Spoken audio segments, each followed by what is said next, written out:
सितंबर 2018 में 6 major general lieutenant general promote हुए थे।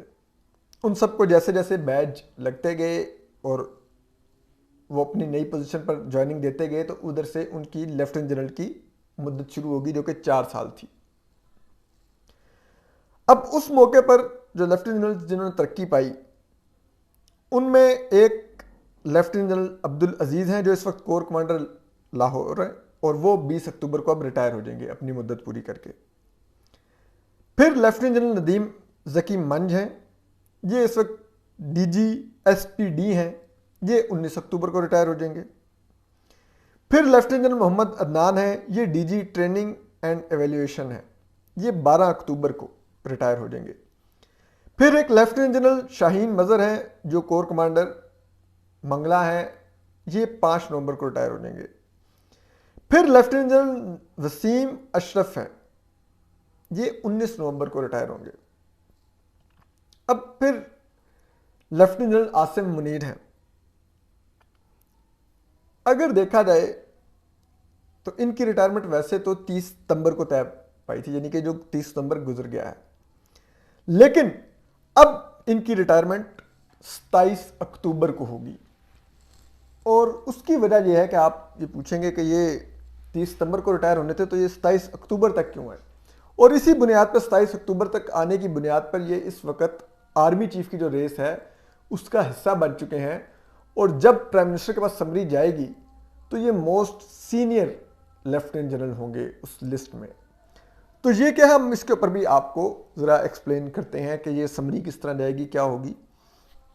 लेकिन पहले ये बताना ज़रूरी है कि लेफ्टिनेंट जनरल आसिम मुनीर 30 सितंबर की बजाय 27 नवंबर तक उनकी कैसे गई मुद्दत मुलाजमत लेफ्टिनेंट जनरल के तौर पर।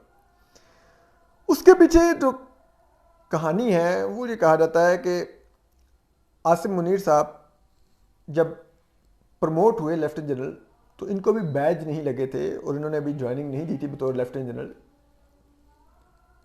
वो इन्होंने 27 नवंबर को दी थी। लेकिन ये एक ब्रीफिंग के लिए छुट्टी पर थे, ये एक ब्रीफिंग के लिए गए तो वहां पर उन्होंने एक जान के, उनको पता था कि अगर ये छुट्टी इनकी जो अभी नवंबर तक बरकरार है, अगर छुट्टी की डेट के मुताबिक इन्होंने वापस आके ज्वाइनिंग दी तो ये तो आर्मी चीफ की रेस का हिस्सा बन जाएंगे। तो उसमें इनकी डेट वहां से डाल दी गई जब ये एक ब्रीफिंग के लिए गए, हालांकि इनको लेफ्टिनेंट जनरल के बैजेस नहीं लगे थे।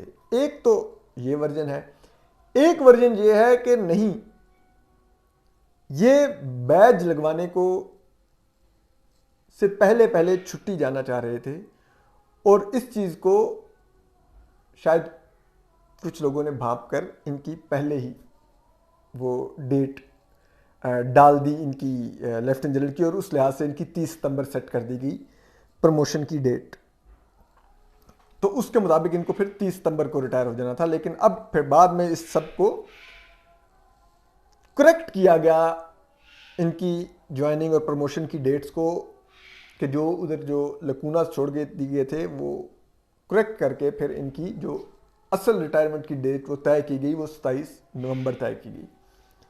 तो अब होगा ये कि जब आर्मी चीफ के लिए नामों की समरी जाएगी जो कि अगले माह के पहले हफ्ते में मुतवक्के है,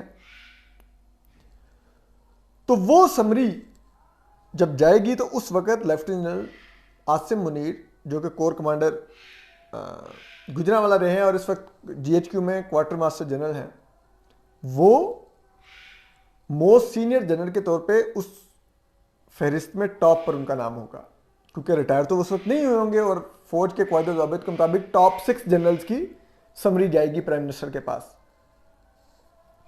तो इस तरह से वो रेस में आ जाएंगे। लेकिन आर्मी चीफ जनरल कमर बाजवा ने 29 नवंबर को रिटायर होना है।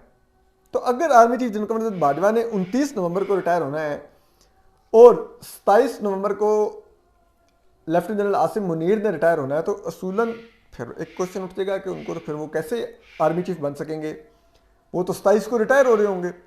तो फिर बाकी नामों पर ही गौर किया जाएगा कि उनका नाम बेशक समरी में तो होगा मोस्ट सीनियर लेफ्टिनेंट जनरल के तौर पर, लेकिन क्योंकि वो आर्मी चीफ की रिटायरमेंट से 2 दिन पहले रिटायर हो रहे होंगे तो फिर उनको शायद आर्मी चीफ नहीं लगाया जा सकेगा।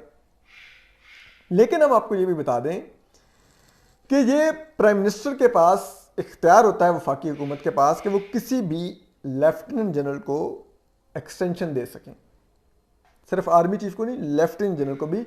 और इसकी एक मिसाल लेफ्टिनेंट जनरल शुजा पाशा थे, जब DGISI थे तो उनको 1 साल की एक्सटेंशन दी गई थी।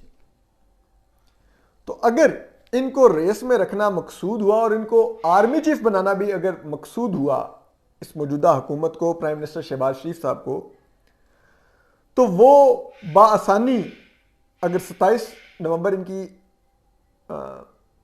रिटायरमेंट डेट होगी तो वो उसको 5 से 10 दिन की एक्सटेंशन दे सकते हैं कि लेफ्टिनेंट जनरल बिलफर्ज ये 30 नवंबर तक होंगे, और अगर 30 नवंबर तक लेफ्टिनेंट जनरल होंगे तो मैं 29 नवंबर को इनको तैनात कर रहा हूँ आर्मी चीफ ऑफ पाकिस्तान। तो ये प्राइम मिनिस्टर शहबाज शरीफ का प्रोगेटिव है, वो ये कर सकते हैं। इनके बारे में आसिम मुनीर साहब के बारे में कहा जाता है काफ़ी वर्क अल्कोहलिक हैं, और जब ये DGISI थे तो ज़रा ये बताते हैं कि दफ्तर भी बहुत ज़्यादा वक्त दिया करते थे, अमूमन ट्रैक सूट में दफ्तर आ जाया करते थे। और इनका एक कोई बच्चा है जो बाय बर्थ कुछ उसमें अनफॉर्चुनेटली कुछ पेचीदगियों की वजह से वो थोड़ा स्पेशल है। तो ये दिन में 2-3 दफ़ा अपने बेटे को भी विज़िट करने जाते थे जब DGISI थे, और फिर दफ्तर आके बैठ जाते थे। तो इस किस्म के ये इनके बारे में बताया जाता है। बट दूसरी तरफ ये भी कहा जाता है कि by nature he is very strict. और फिर इसके बाद आप आ रहे हैं, वैसे तो इनके बारे में और इमरान खान साहब के ताल्लुकात के बारे में बहुत बातें की जाती है, लेकिन इस वक्त एक आर्मी चीफ की एक रिश्ता है, और यह हम नहीं कोई किसी के सियासी ताल्लुकात के बारे में बात करना चाहते। फिर इसके बाद आ जाते हैं लेफ्टिनेंट जनरल साहिर शमशाद मिर्जा हैं।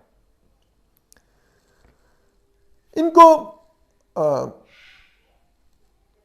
अगर आप देखें तो इनके बारे में कहा जाता है कि शायद जवानों के अंदर तो ऑपरेशनल मामलात में या ऑफिसर्स में बहुत ज़्यादा उस तरह से नहीं घुलते मिलते, लेकिन ये वैसे एडमिनिस्ट्रेटिव तौर पे काफ़ी बाय द बुक चलने वाले इंसान हैं। जब ये CGS थे, चीफ ऑफ जनरल स्टाफ मौजूदा आर्मी चीफ जनरल कमर बाजवा के, और CGS डिफेक्टो आर्मी चीफ होता है, वो पूरी फौज चला रहा होता है आर्मी चीफ के बिहाफ पर, और तमाम जो फाइलें आर्मी चीफ को जानी होती हैं वो बेसिकली CGS को जाती हैं, और वही उनको गो थ्रू करके एंड देन वो जो भी अप्रूवल और सब कुछ होनी होती है उन्हीं के जरिए होती है।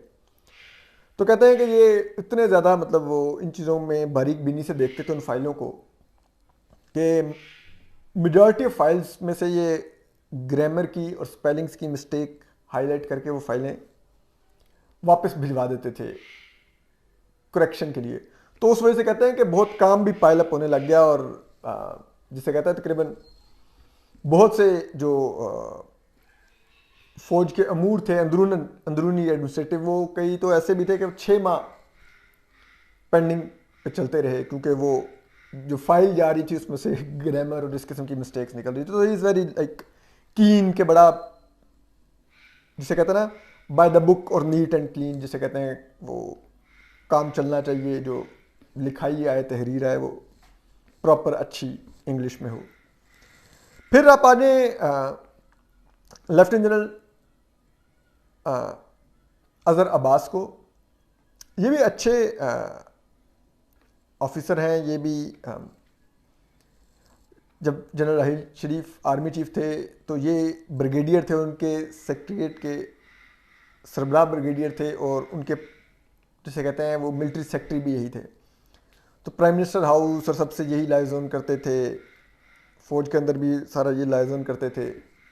तो ये भी अच्छे एक्सपीरियंस्ड ऑफिसर हैं। इस वक्त CGS हैं जनरल कमर बाजवा के, इससे पहले कोर कमांडर रावलपिंडी भी रहे हैं।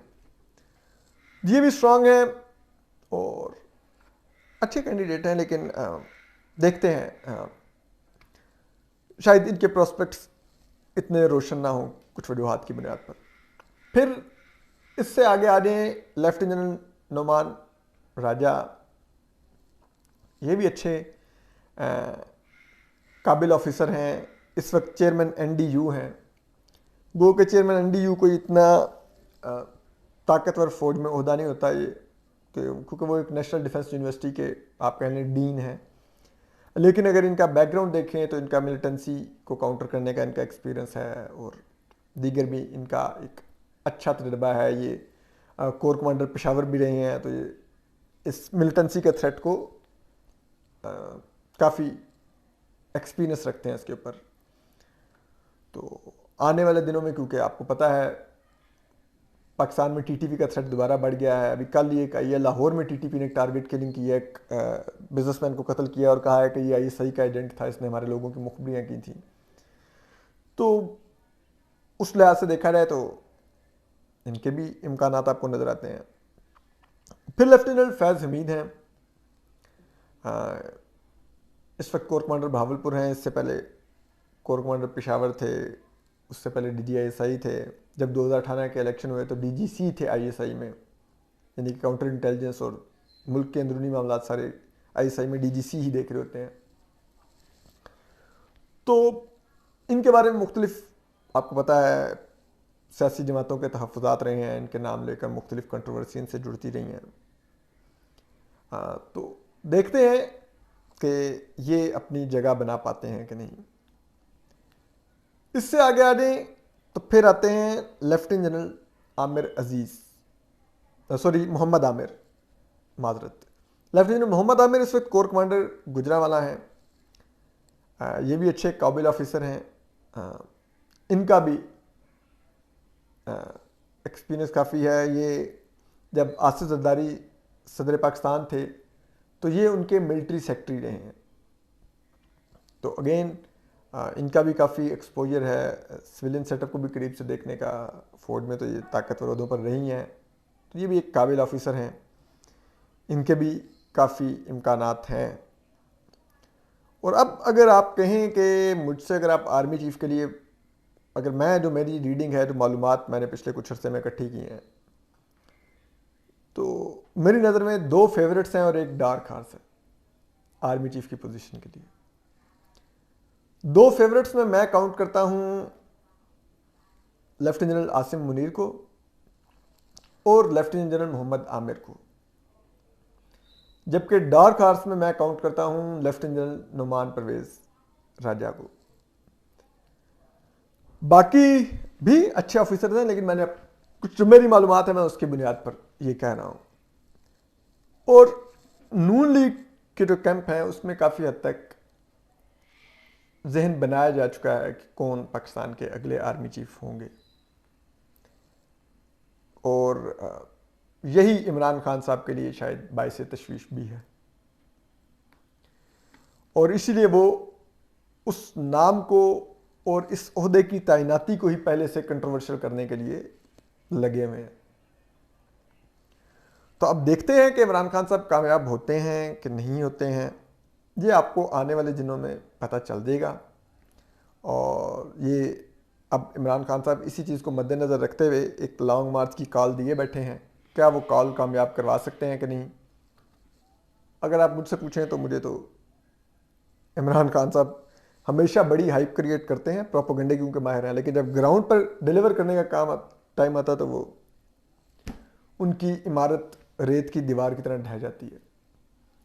तो ये अक्टूबर का आखिरी हफ्ता उनका कुछ है प्लान, क्या वो कर पाएंगे ये हमें नहीं नजर आ रहा। YouTube पर गूगली न्यूज देखने के लिए youtube.com की सर्च बार में गूगली न्यूज TV टाइप करें। गूगली न्यूज के पेज पर सुर्ख रंग के सब्सक्रिप्शन वाले बटन पर क्लिक करना ना भूलिए। YouTube पेज पर अपलोड होने वाली वीडियोस से बाखबर रहने के लिए बेल आइकन पर क्लिक कीजिए। आपको हर नई वीडियो के बारे में नोटिफिकेशन मौसूल हो जाएगा।